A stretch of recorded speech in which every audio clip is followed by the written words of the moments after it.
We are today perilously close to tipping points that, once passed, will send global temperatures spiralling catastrophically higher.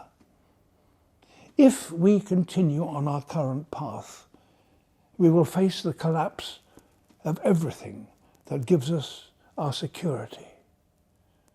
Food production, access to fresh water, habitable ambient temperature, and ocean food chains. And if the natural world can no longer support the most basic of our needs, then much of the rest of civilization will quickly break down. Please make no mistake. Climate change is the biggest threat to security that modern humans have ever faced. I don't envy you the responsibility that this places on all of you and your governments. We have left the stable and secure climatic period that gave birth to our civilizations. There is no going back. No matter what we do now, it's too late to avoid climate change. And the poorest and most vulnerable, those with the least security, are now certain to suffer. Our duty right now is surely to do all we can to help those in the most immediate danger. But of course, we have a parallel duty, and it's here where I think there are grounds for hope. While it's true we can never go back to the stable, benign climate that enabled us to flourish for the past 10,000 years, I do believe that if we act fast enough, we can reach a new stable state.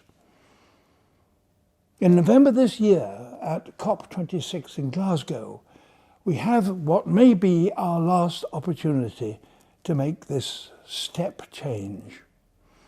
If we recognise climate change and the loss of nature as worldwide security threats, as indeed they are, then we may yet act proportionately and in time. The change needed in itself sounds immense, and of course it is. But we already have many of the technologies needed, at least for the initial changes. And perhaps crucially, we also have a level of public support and demand for action that I have myself never seen before. People today all over the world now realise this is no longer an issue which will affect future generations.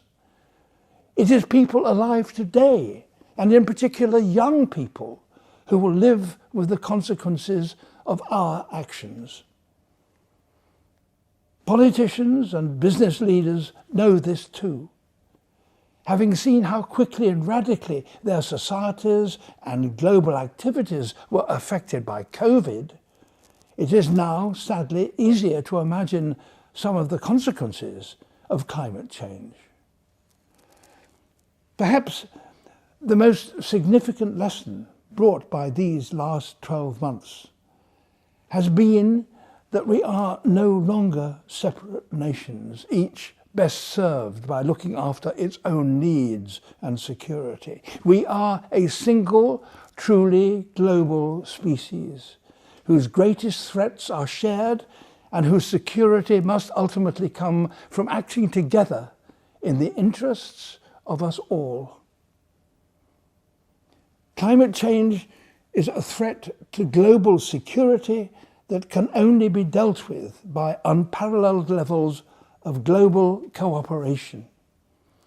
It will compel us to question our economic models and where we place value, invent entirely new industries, recognise the moral responsibility that wealthy nations have to the rest of the world, and put a value on nature that goes far beyond money.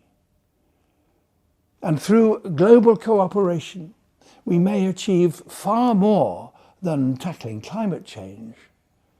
We may finally create a stable, healthy world where resources are equally shared and where we thrive in balance with the rest of the natural world. We may, for the first time in the entire history of humanity, come to know what it feels like to be secure.